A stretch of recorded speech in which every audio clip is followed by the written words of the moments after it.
given that you have all of this history of sort of literary discourse and debate about the meaning of Jewish identity in a world without a temple over all of this time, right? Talk to me about the importance of debate in your tradition.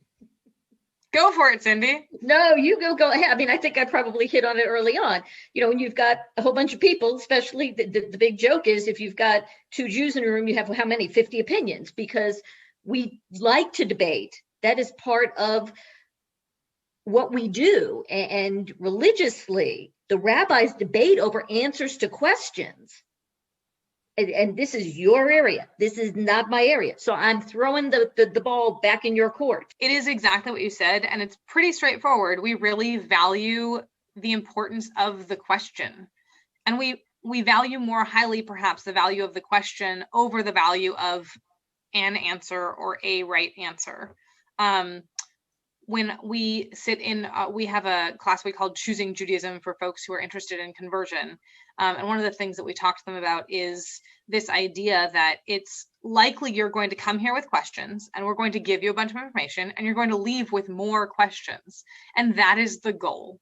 I don't really need students to leave feeling particularly clear on much of anything, as long as they are interested and willing to continue the conversation. So when I have kids who come in and say, well, I don't believe in God, or like, prove to me that God exists, right?